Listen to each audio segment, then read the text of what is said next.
Auspicia este programa. El monóxido de carbono es un gas peligroso y sin olor. Para saber cómo cuidarte, entra a buenosaires.gov.ar/salud. Buenos Aires Ciudad. Vamos, Buenos Aires.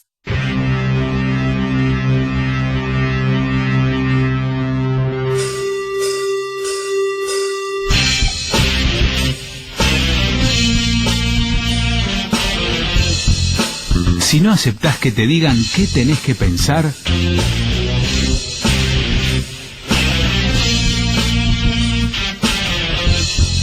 si preferís saber antes de opinar,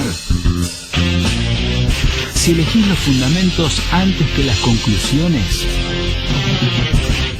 si no idolatrás a nadie, ni a empresas ni a gobiernos,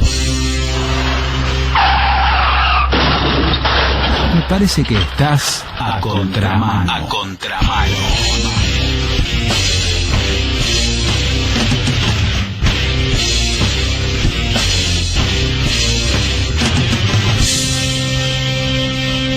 Para demostrar lo eficiente que es el servicio, Carlos Eduardo saca su celular personal y me muestra esta publicidad de Rappi. Y ahí lo miro a Carlos Eduardo y le digo, escúchame, ¿quién te metió en esta secta? Y me dice, mi coach.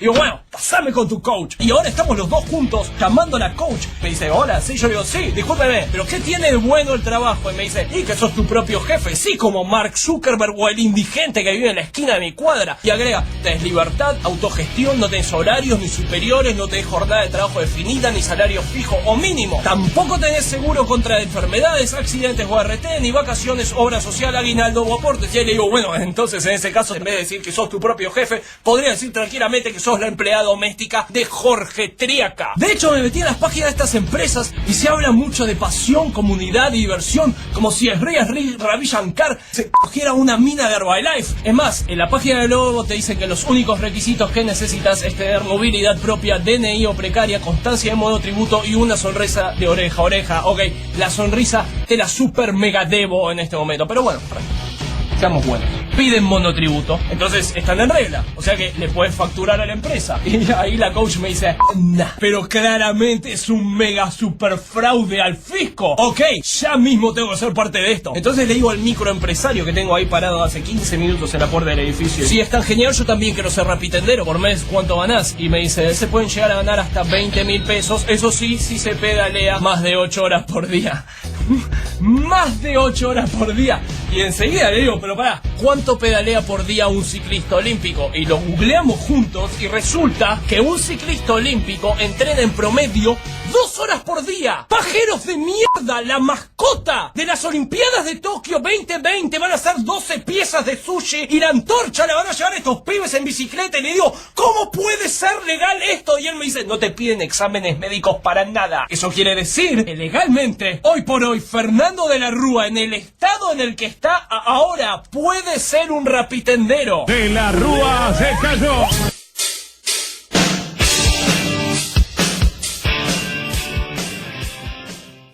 ¿Cómo te va? Esto es A Contramano, totalmente vivos y juntos una vez más, acá por Frecuencia Cero, de 20 a 21. No le han mentido. Ya sabés cuál es nuestra propuesta. Cualquier cosa es nuestra propuesta. O sea, somos un programa de periodismo, pero le metemos rock, le metemos humor, seguimos con Los Inmortales, estamos encantados con ese grupo. Así que nada, te ponemos mucho audio. Como verás, el audio es anterior al deceso de nuestro honorabilísimo expresidente Fernando de la Rúa. Estaba cachuzo, ahora está muerto. Así que nada, a otra cosa, pero no deja de ser gracioso de cualquier forma con estos engendros de Rappi y demás. Bueno, hoy tenemos un programón. Sabés que a nosotros de vez en cuando, aparte de la denuncia que vamos a tener en la sección La Ciudad de la Furia, nos gusta llevarte la ciencia a tu casa, porque es súper importante. Pocas cosas inciden más que algunas afirmaciones científicas, lo sepamos o no. Entonces nos gusta poder pensar de manera amable estas cosas. Antes que nada, nos interesa más el recreo que la clase. Nos vamos a escuchar muy buena música. Esta no es la mano de un pastor. ¿Y esta?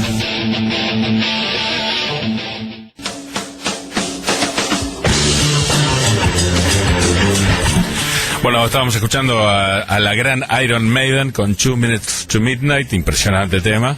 Ahora lo que vamos a hacer es irnos muy rapidito, pero muy rapidito, porque tenemos mucho contenido, al lugar donde no existen los eslogans, donde hay puro hecho nada más, a la ciudad de la furia. ¿Cómo le vamos a mentir a la gente? Acá estamos, del otro lado. Te pongo en situación. La AMM, Asociación de Médicos Municipales, firmó un acuerdo con el Ministerio de Salud de Cava para refuncionalizar los hospitales psiquiátricos. Hasta acá no parece haber gran problema. El tema es que eso, que fue, aparte, participa el Ministerio de Salud de Cava, contradice una ley nacional vigente. Este país y esta ciudad son maravillosos. Para hablar de eso, vamos a tenerlo a Ángel Barraco, licenciado en Psicología, corredactor de la Ley de Salud Mental de Cava, en la cual se inspiró esta famosa Ley Nacional Vigente de Salud Mental, asesor de planta de la Comisión de Salud de la Legislatura porteña e integrante del Movimiento en Defensa de la Ley de Salud Mental. Tenía que viajar, así que lo tenemos grabado. Imperdible. Este país y esta ciudad no tienen desperdicio. Vamos a escucharlo, Ángel. Se firmó un acuerdo entre la Asociación de Médicos Municipales y el gobierno de la ciudad para refuncionalizar, vos nos aclararás los términos bien, los hospitales psiquiátricos. Como persona absolutamente entendida de la ley que ayudaste a redactar de salud mental, ¿nos podrás contar en qué consiste eso y si es válido o no? Bueno, ante todo, ¿qué tal, Simón?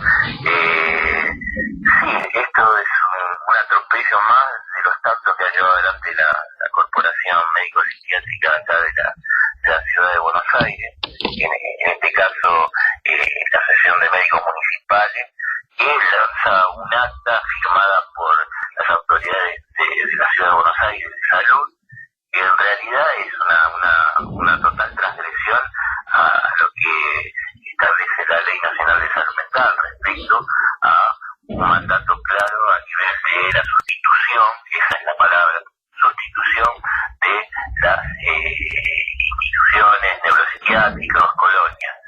La reglamentación de la ley, que es la ley del 2010 y la reglamentación del 2013, se había establecido como fecha tope para llevar adelante este proceso de desinstitucionalización desde el año 2020.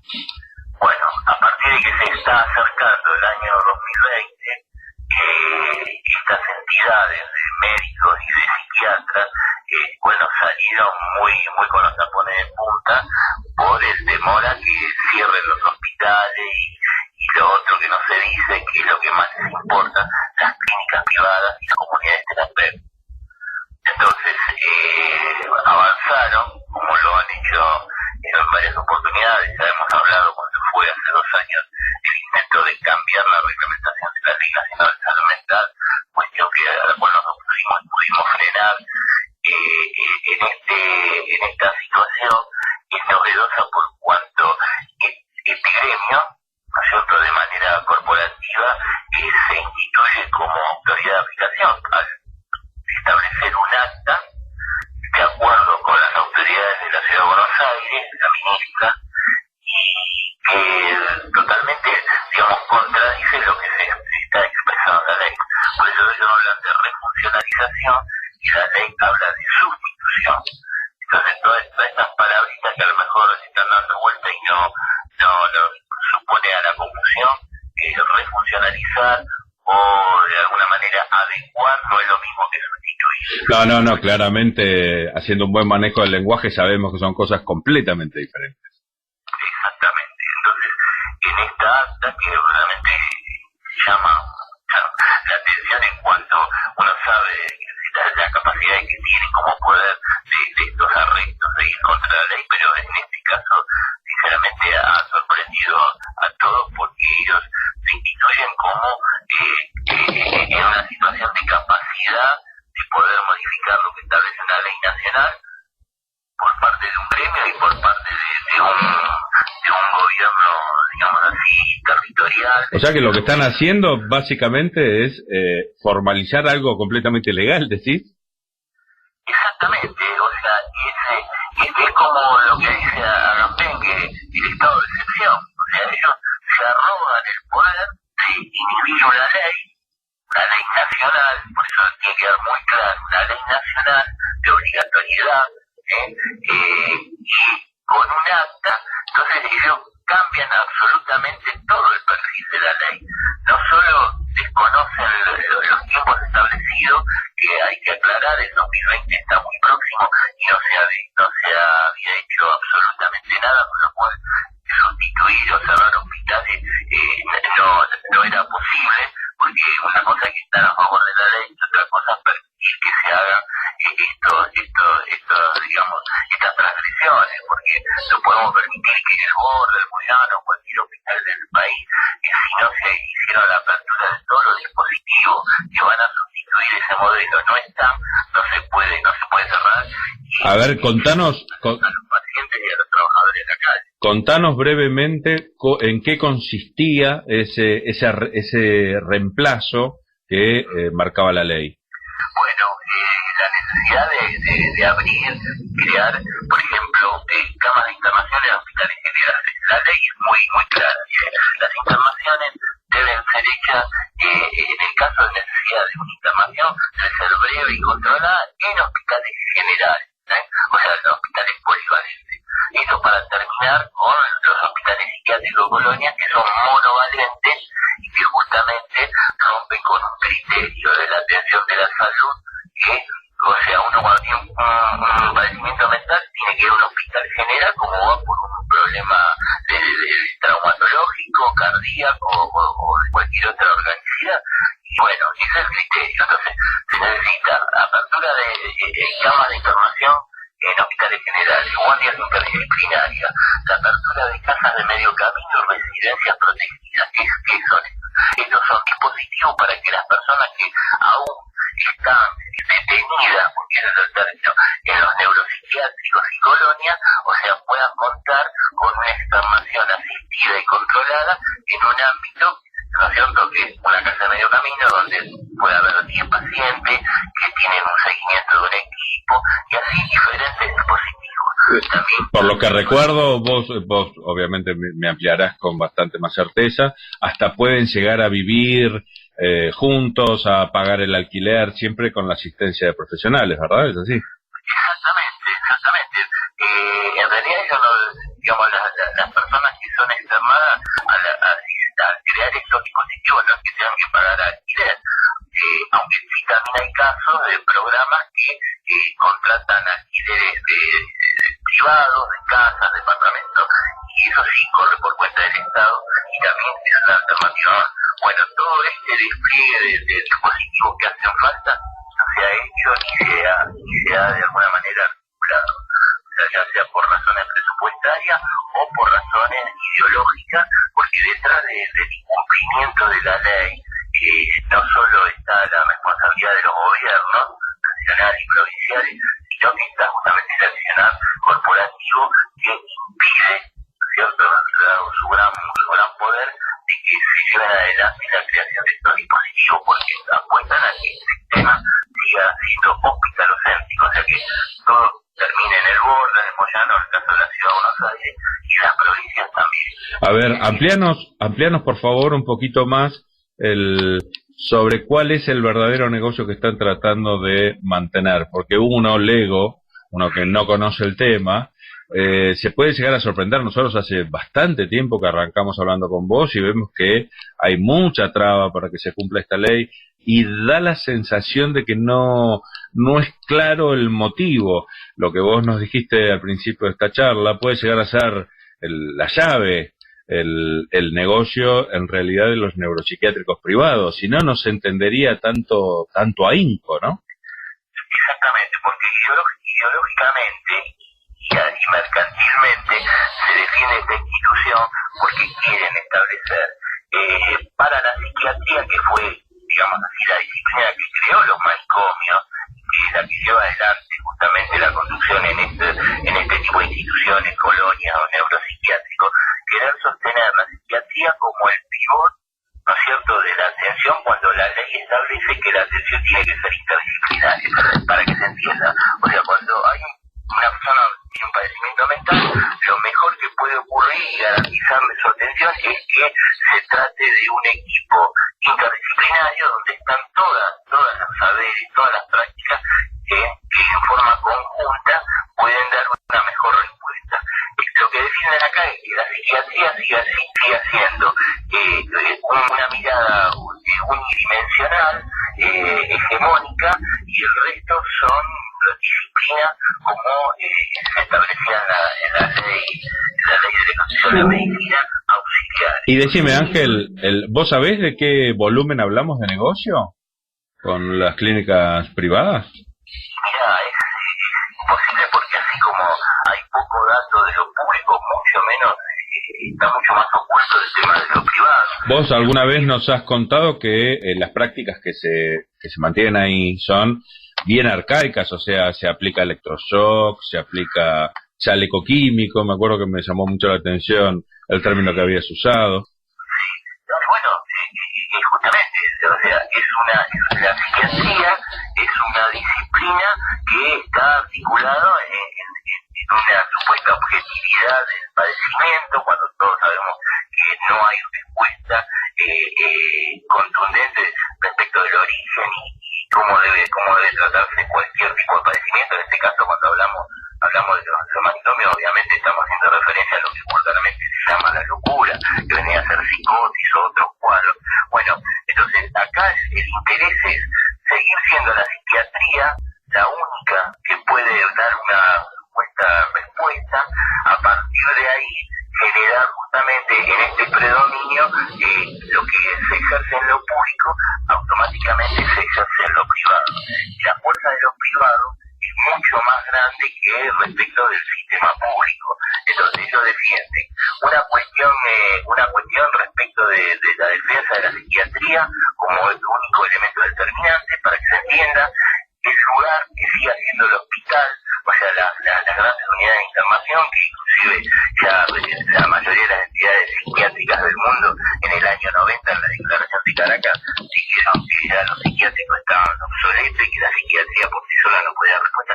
Bueno, tenemos acá un verdadero actor corporativo muy fuerte, que también están los laboratorios y la medicalización de la sociedad, porque la medida que yo fundamento y sostengo que el manicomio tiene que seguir y lo que verdaderamente importa, aparte del lugar como manicomio, es la cama y el fármaco como elementos determinantes, que se está moviendo con un criterio interdisciplinario. Y en esto, ¿por qué debe importar a la sociedad? Porque de alguna manera hay no hay un reconocimiento a la subjetividad humana en cuanto está atravesada por muchos factores. Entonces, ¿qué pasa con lo social? ¿Qué pasa con lo cultural? ¿Qué pasa con lo económico? Ángel, estamos en la sección La Ciudad de la Furia, sabes que el tiempo es un poquito más corto. Seguimos en contacto para que nos cuentes cómo sigue este proceso tan costoso para esta ley, para que se transforme en una realidad, ¿verdad? Exactamente.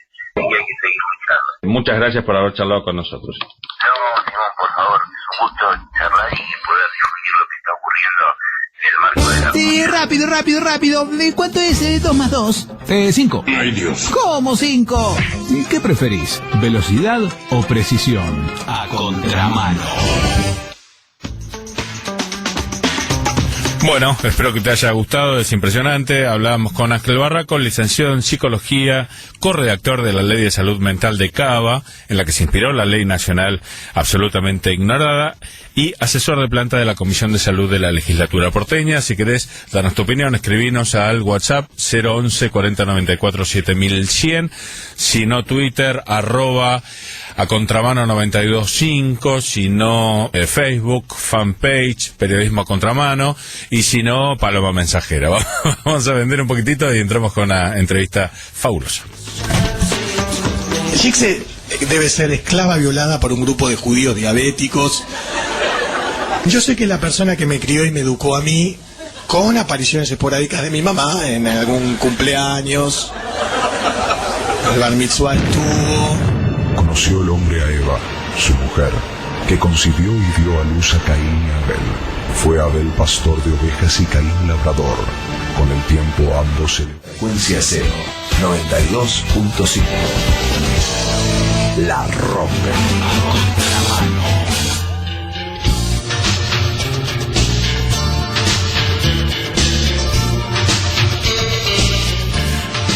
Estamos en el segundo bloque, vamos a meternos de lleno en una de las teorías más importantes, paradigmáticas de la ciencia, la teoría de la evolución, y por eso tenemos un interlocutor de lujo, ya habíamos hablado con él, es Eduardo Wolowski, biólogo y coordinador del programa de comunicación y reflexión pública sobre la ciencia del Centro Cultural Ricardo Rojas. Vuelvo a repetir, un gran centro. ¿Cómo te va, Eduardo? Simón te saluda, ¿todo bien? ¿Cómo están? Sí, todo bien. Me alegro mucho, querido. Bueno, a ver, metámonos en esta gran ley científica. Contanos un poquitito qué significa esta teoría de la evolución. A ver, vamos a tratar de resumirlo en un par de puntos. Para empezar, la teoría de la evolución nos sugiere dos cuestiones. Una es que efectivamente las formas vivas no son fijas, o sea, han cambiado con el devenir de la historia de la vida en la Tierra. Ese es el primer punto, por eso en algún momento las dos ideas básicas eran fijismo, transformismo. La teoría de la evolución sería una teoría transformista, porque adhiere a la idea de que las formas vivas no permanecen iguales a lo largo del tiempo. Bien, o sea, han cambiado y siguen cambiando. Y siguen cambiando. Por supuesto, desde que el ser humano adquirió toda la potencia tecnológica que tiene actual, pasa a ser un factor relevante en la evolución de la vida en la Tierra. Cualquiera que haya visto la Tierra desde el cielo viajando en un avión se podrá dar cuenta cómo cambió la fisonomía en amplísimos lugares del planeta. Eso es un punto. El otro punto de la teoría importante es dar un mecanismo que explique el cambio, ¿no? O sea, son dos puntos. Uno, asumir que el cambio de las formas vivas es un hecho que ocurre a lo largo de la historia, y el otro punto es dar los mecanismos que explican cómo se producen estos cambios. Bien. Bueno, esas serían las dos cuestiones básicas. Esa intuyo que es la famosa selección natural. Es el principal, uno de los principales mecanismos de la selección natural. Hay otros. Ah, mira. ¿Sí? Hay otros. La teoría es muy compleja porque es muy difícil. Por ejemplo, cuando decimos selección natural, está inspirado primero en la idea de selección artificial. De hecho, Darwin era creador de palomas, y digo, ¿cómo logro tener diferentes clases de palomas? ¿Cómo logro tener diferentes clases de ganado vacuno? Bueno, hago reproducir a unos en detrimento de otros. O sea, favorezco la reproducción de la variedad que a mí me interesa. Esto sería la selección artificial. El que pone la línea es el criador. En la naturaleza es la supervivencia en función de las condiciones del medio en la cual las formas vivas se desarrollan. Está el famoso ejemplito, es el de las polillas grises o blancas durante la Revolución Industrial, ¿no? Teníamos polillitas blancas. Frente a la contaminación ambiental y el ennegrecimiento de los árboles, los troncos, etcétera, la polilla blanca podía ser mejor cazada por su depredador, porque se la veía más fácil. Con lo cual, las polillas más oscuras tenían una presión de selección a su favor. No eran comidas, se podían reproducir y pudieron dejar esta característica en sus descendientes. Esa sería la idea de selección natural. Porque se mimetizaban con el ambiente, digamos. Claro. Porque sabés que te tiro una punta, igual me imagino que vos la vas a desarrollar. La gente, a mí me da la sensación, todos, yo alguna vez pude leer un poquitito, pero digamos, a grosso modo estoy de su lado mucho más que del tuyo, se imaginaba esto de la selección natural como una especie de competencia donde el ganador de alguna manera sobrevive, ¿entendés? Y vemos que no, que tiene que ver con un traspaso generacional. Claro, uno tiene que tener en cuenta el contexto, ¿no?, en el cual se desarrollan las ideas. Y por supuesto las ideas darwinianas que se desarrollan a mediados del siglo XIX van a terminar inmersas en el ideal de progreso y esa idea de que sobrevive el mejor, ¿no? Y en realidad siempre hay un problema porque cuando uno dice sobrevive el más apto, ¿y quién es el más apto? El que sobrevive. Entonces, lógica maravillosa, es una calecita lógica. Siempre fue una acusación de que la teoría tenía algo de tautológico, ¿no? Porque no es posible decir, hacer una perspectiva... no seas malo. Una tautología es un razonamiento circular, como el que dio recién.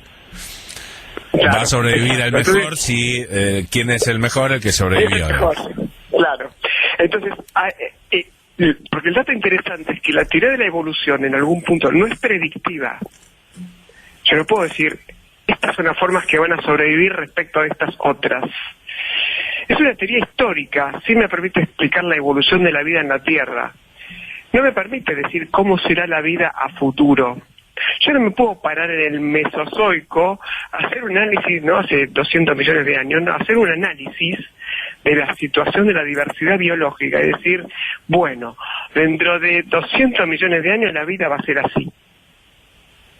Ni dentro de 200.000 años la vida va a ser así. Vos sabés que en realidad lo que estás contando le quita unas dudosísimas y sospechosísimas patas teóricas a teorías sociales que han predominado. El evolucionismo en antropología, por ejemplo, era completamente diferente a lo que estás diciendo.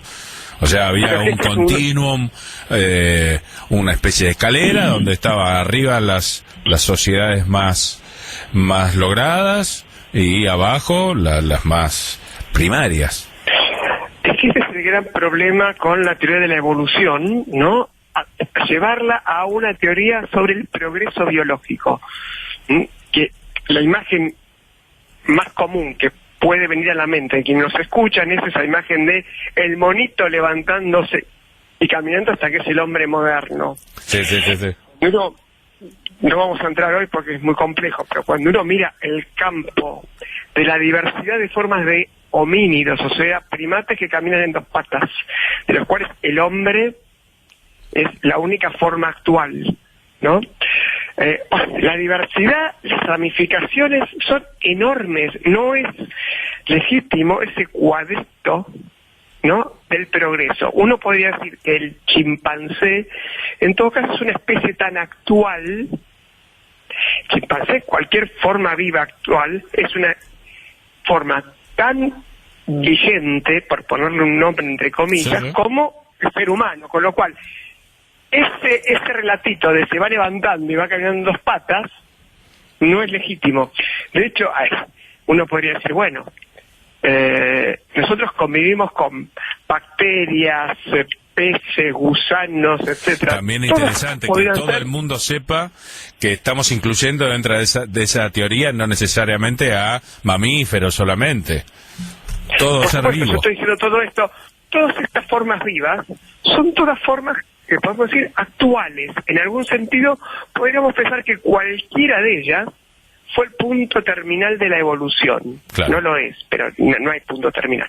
Pero digo, si es por el relatito, ese relatito del progreso, yo me acuerdo a mí me seducía muchísimo la imagen, se puede ver en YouTube, en El Cosmos de Carl Sagan, el de 1980, en un momento hay una reconstrucción de la evolución, ¿no?, en 25 segundos. Inevitablemente es una línea. Entonces, las primeras células de organismos marinos, peces, el pez que sale de la tierra, el anfibio, el reptil, el ave y el mamífero. Cuando aves y mamíferos no descienden ni siquiera uno del otro. ¿Sí? O sea, no es que vienen las aves y los mamíferos. Descienden de grupos reptilianos distintos. Bueno, este es el famoso problema de pensar la evolución como progreso. Lo que pasa es que el progreso es una idea de la modernidad a la cual nos resulta muy difícil renunciar. ¿no?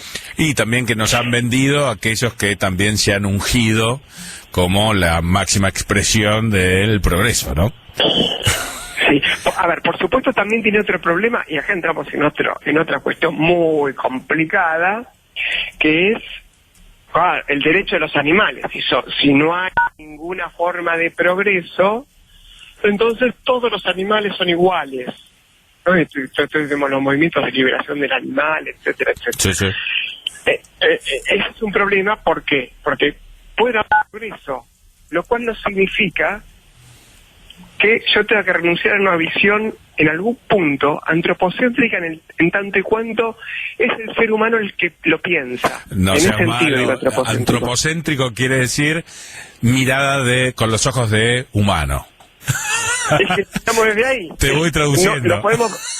Es que lo podemos ver de otro lado, por eso digo. No, yo lo único que hice recién fue la traducción. Claro, pero en el sentido de que no lo podemos ver de otro lado. No digo obvio que solo importa el ser humano, estoy diciendo no lo podemos ver de otro lado. Absolutamente. ¿No? Bien, este es un punto importante. Cuando hablamos, incluso cuando a mí me gustó mucho una vez una chica de un 5º año en una escuela secundaria, ¿no? Que dice Peter Singer, un filósofo que se dedica a problemas de bioética, o sea, problemas de ética derivada de la investigación biológica y médica. Había un arqueólogo muy famoso que se llama Singer, pero tampoco es bastante común el apellido. Sí, el dato interesante con Peter Singer es que defiende la idea de transferir derechos que son propios de lo que llamamos derechos humanos a los grandes simios. Entonces se llama Proyecto Gran Simio, etcétera. Su argumento es ir contra el argumento de Aristóteles, cuando Aristóteles decía, bueno, el esclavo es esclavo por su naturaleza. Y sin embargo Aristóteles estaba equivocado. Cuando decimos la mujer tiene este lugar de inferioridad por su naturaleza, estamos equivocados. Entonces, ¿no estamos equivocados también en nuestra visión sobre los grandes simios? Y esta chica dijo algo muy interesante. Hay una diferencia. Reconocer la igualdad del esclavo implicaba un cambio político en las condiciones de poder. Reconocer la igualdad del chimpancé no cambia la estructura de poder de nada. Reconocer la igualdad de la mujer cambia la estructura de poder. Reconocer la igualdad del gorila no cambia ninguna estructura de poder, ni la distribución de la riqueza, ni ninguna de estas cuestiones sociales. Y eso es un dato interesante. Porque además, si yo digo todos los animales son iguales, ¿dónde trazo la vara de lo que no? Yo una vez tuve una discusión dramática donde algunos me justificaban que no se podía fumigar para, por ejemplo, matar mosquitos. Por ejemplo, el del dengue. Yo a partir de ahí dije, bueno, tengo que escribir un libro que se llame El derecho de los parásitos. No tengo que permitir que un parásito me parasite, porque es un animal. Solo que en vez de comer externamente, ser un predador externo, es un predador interno. Sí, sí. Tema así complejo, que, interesante. Me imagino igual, viste que el manejo de las teorías es en general muy llano. Cuando vos les concedes, entre comillas, o visualizás los derechos de los animales al mismo nivel que los tuyos, quizás seas menos cruel en los zoológicos o no pongas zoológicos, ¿entendés? Me imagino que las consecuencias serían de ese nivel, no mucho más profundas. Es interesante lo del zoológico, por ejemplo. Pensémoslo, nosotros tuvimos una discusión sobre el zoológico. O sea, el zoológico de Buenos Aires se levantó y nosotros tuvimos una discusión sobre el zoológico. ¿Qué quiero decir con esto? El zoológico era para muchos, para la gran mayoría de la gente y de los chicos, una posibilidad de tener la visión de algunos animales. Tal vez habría que haber discutido qué animales se pueden tener en el zoológico y cuáles no. Lo cual no quiere decir que no puedo tener ninguno. Pero rápidamente se decidió que no. Y para muchos ya no hay experiencia posible respecto de visualizar cierto tipo de animales. Igualmente están todos adentro del mismo, se llama Ecopark, están todos adentro muriéndose, pero ese es un dato que no cambia tu razonamiento. La idea igual está acá, y la idea igual supongo que es sacarlos por el tiempo, pero yo vuelvo a insistir. Claro, una cosa es tener un oso polar. yo puedo decir, no voy a tener un oso polar, sí, no tengo entiende, condiciones sí. mínimas. Pero hay muchos otros animales, pequeños mamíferos, etcétera, etcétera, etcétera, aves, hay un montón, y era una experiencia. Si yo realmente quiero que algunos tengan experiencias que los lleve a tener conciencia sobre el problema o el drama de la extinción, no está mal poder tener esa experiencia de un contacto con algunos animales, y habrá que discutir cuáles pueden estar en un zoológico y cuáles no. Y tengo una pregunta sobre un tema bien polémico que tiene que ver con las aplicaciones sociales y políticas de esta teoría que parece tan valiosa en sí. ¿Qué me decís de la supervivencia del más apto? Concepto que se le atribuyó a Darwin en su momento, que no sé si es de su autoría o no. No, no es de esa autoría. El concepto de supervivencia del más apto es de un sociólogo. Sé que lo usó un político que se llama Spencer, en Inglaterra, creo, si mal no recuerdo. Y aparece en la 6ª edición. Pero el dato interesante, ¿cuál es? Darwin entiende el problema de esa expresión, porque la expresión total es la supervivencia del más apto en la lucha por la existencia. Es una metáfora de fuerte contenido bélico, podemos poner. Totalmente. ¿no? Entonces, Darwin dice, la supervivencia del más apto es, por ejemplo, cuando una planta tiene una raíz más larga que llega a zonas de agua napas de agua más profundas. O sea, trata de, en alguna forma, limitar esa expresión. El gran problema que tenemos es que las metáforas biológicas terminan siempre teniendo un sentido literal y siempre suelen ser muy fuertes, y este es el gran problema que tenemos. Por mucha advertencia que hiciese Darwin sobre el problema de la supervivencia del más apto, lamentablemente siempre tuvo este sesgo, hasta el punto que hay un programita en Canal Encuentro que hablaba de Darwin y Wallace, y hablaban de la supervivencia del más fuerte. Es una pequeña adaptación, Eduardo, no te enojes. Búsquenlo, se puede buscar Darwin versus Wallace.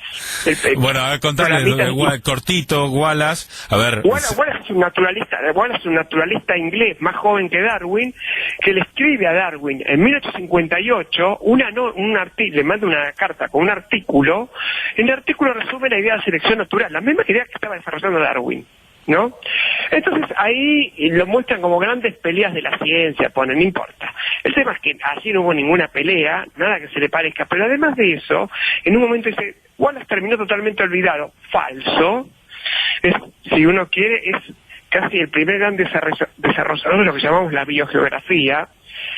Falso, es un gran intelectual, es un personaje muy interesante, pero independientemente de eso, al final se dice, como todos recordamos a Darwin y casi nadie sabe quién es Wallace, dice, sobrevivió el más fuerte, ni siquiera el más apto. Ya más fuerte, ni siquiera jamás se habló de la metáfora del más fuerte.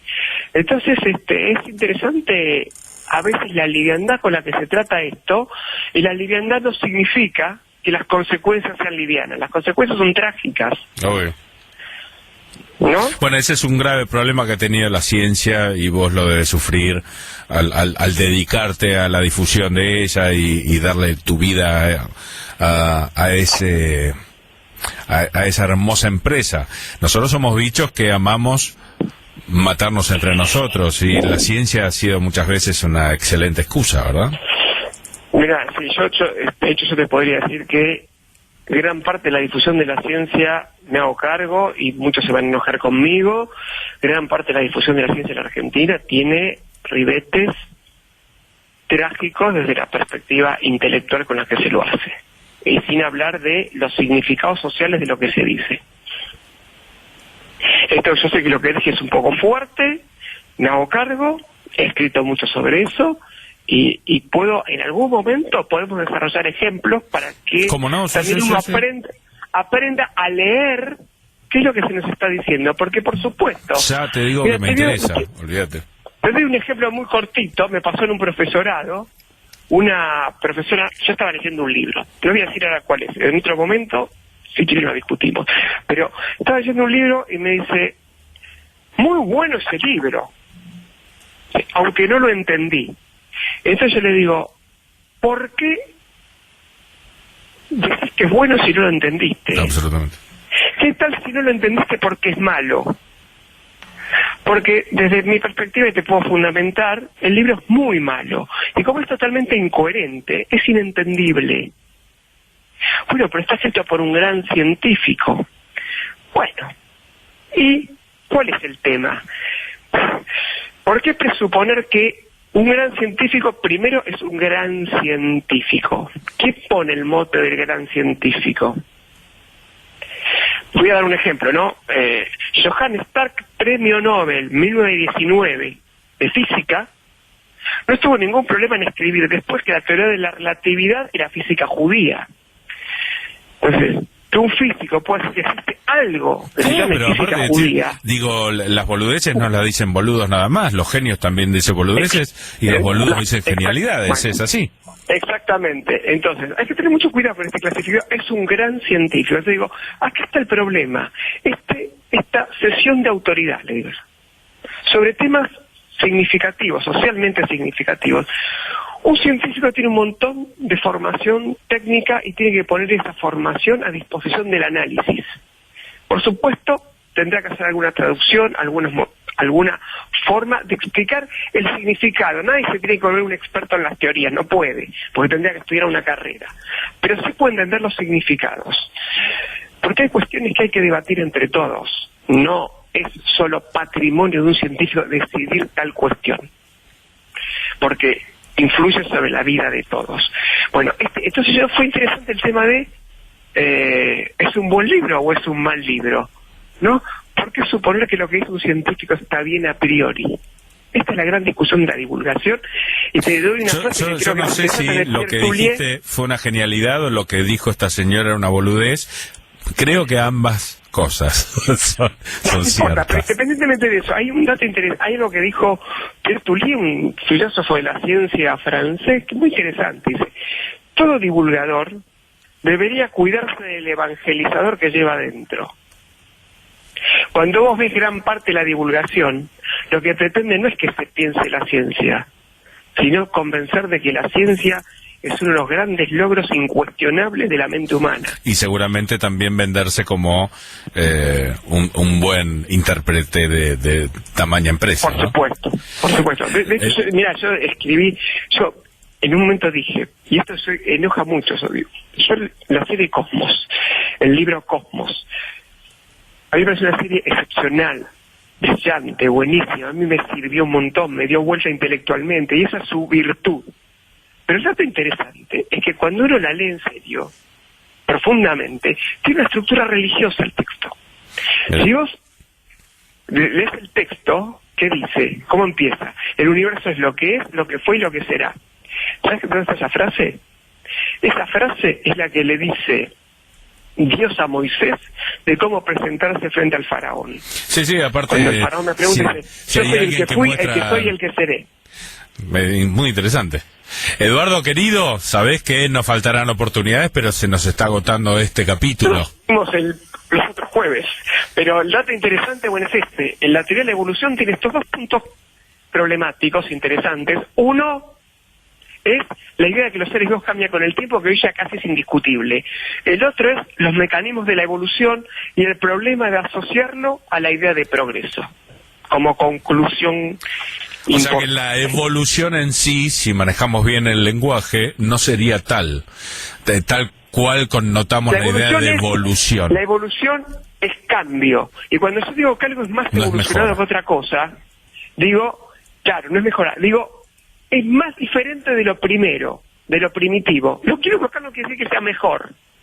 Es más evolucionado, es más diferenciado de lo primitivo, de lo primero, pero no quiere decir mejor. Brillante, querido. Bueno, muchas gracias, como siempre, sos muy claro, a mí me sirve mucho, espero que a todos nuestros escuchas también. Me encanta y tenemos mucha tela para cortar, porque la verdad que la biología es casi infinita. Es casi infinita. Sí, en realidad no lo es, pero no importa, quedó bueno como remate. Nada en la ciencia de por sí es infinito. Pero bueno. El casi infinito, siempre es un problema, porque casi, bueno, es una frase interesante para pensar, pero lo dejamos por otro día. Casi infinito.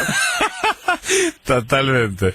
Bueno, mil gracias, Eduardo, y obviamente tendremos oportunidades para hablar de esa frase y de todo. Haremos otro jueves. Ni hablar.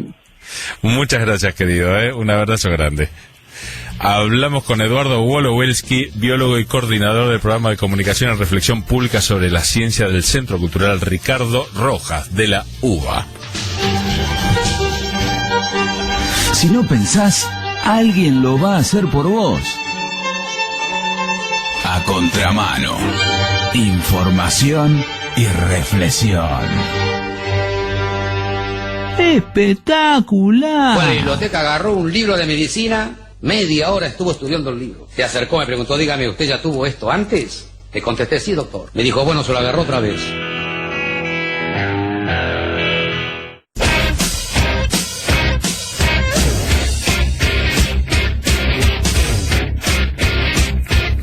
Bueno, estábamos escuchando la versión de Cerati de Bajan, ese temazo de Pescado Rabioso, grupazo, uno de los mejores de la historia del rock nacional, che. Gracias a todos los que nos escribieron, gracias a Andrés por compartir, mandarnos mensajecitos y compartir esas ideas, Andrés Sosa, gracias a todos los que nos escuchan, gracias a vos, gracias por prestarnos tu atención, tu corazón y tu oreja. Espero que seas muy feliz. Bueno, Hernancito Yunes, que no me acuerdo si te agradecí, gracias manito por estar acá conmigo, gracias Cami por la producción a distancia pero siempre con nosotros, y te esperamos en 7 días, te juro que nos vamos a ver a los Stevie Wonder, a Pura Idea Música, 7 días. Abrazo. A ver, niños, tengo el deber de enseñaros la teoría de la evolución. ¡Mi madre! Personalmente pienso que esa teoría no es más que un montón de chorradas. Pero me han dicho que tengo que enseñarla. Se le ocurrió a Charles Darwin y dice algo así. Al principio todos éramos peces, ¿vale? Que nadábamos en el agua. Y una pareja de peces tuvieron un bebé subnormal. El bebé subnormal era diferente, así que pudo vivir. El bebé subnormal hizo más bebés subnormales. Y un día una cría de pez subnormal salió del mar con sus aletas mutantes y tuvo relaciones anales con una ardilla y nació esto. Una ardilla rana subnormal que más tarde tuvo una cría subnormal que era una rana pez mono. Esa rana pez mono tuvo relaciones anales con un mono y ese mono tuvo una cría subnormal que se tiró a otro mono y de ahí venís vosotros. No pierdan la cabeza y vean el desenlace a la misma batihora y por el mismo Vaticanal. Auspició este programa. El monóxido de carbono es un gas peligroso y sin olor. Para saber cómo cuidarte, entra a buenosaires.gov.ar/salud. Buenos Aires Ciudad. Vamos, Buenos Aires.